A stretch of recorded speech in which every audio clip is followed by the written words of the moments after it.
My name is Maku.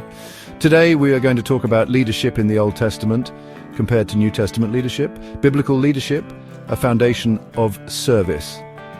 Leadership in a biblical context is not about wielding power, but about serving others.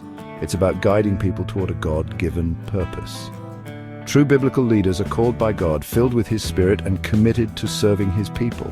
This understanding of leadership as service is central to both the Old and New Testaments. However, the expression of leadership takes on different forms in each testament. The Old Testament, with its focus on law and covenant, presents a more hierarchical leadership structure. In contrast, the New Testament emphasizes love, grace, and the transformative power of the Holy Spirit, leading to a more decentralized leadership model. Leading in the shadow of giants.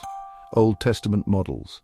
The Old Testament showcases a variety of leadership models. We see patriarchal leadership where figures like Abraham and Moses led their families and followers by direct guidance and divine revelation.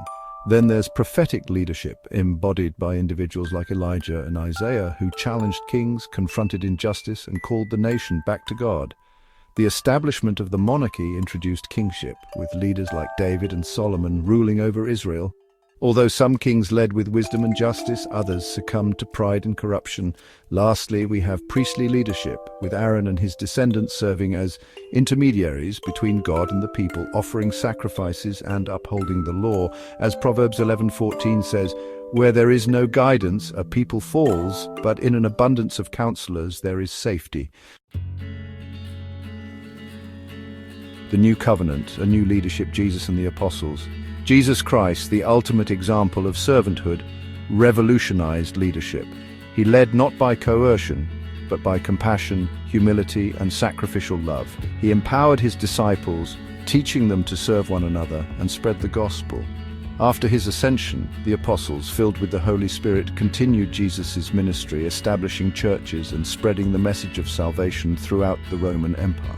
This apostolic leadership was marked by boldness in proclaiming the gospel, a deep commitment to discipleship, and a willingness to endure persecution for the sake of Christ. The early church, empowered by the Holy Spirit, grew rapidly, demonstrating the effectiveness of this servant-hearted, Spirit-led leadership. As Jesus said in Matthew 20:26, "But whoever would be great among you must be your servant." Enduring principles, lessons from leaders past. Despite the differences in leadership styles between the Old and New Testaments, some common threads run through both.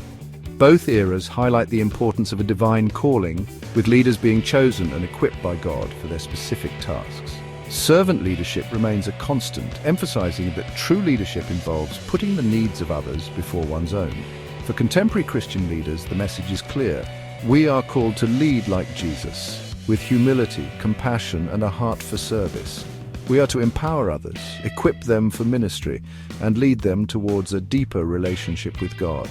The lessons from biblical leaders, both their triumphs and failures, offer timeless wisdom for navigating the complexities of leadership today. As John C. Maxwell said, "A leader is one who knows the way, goes the way, and shows the way."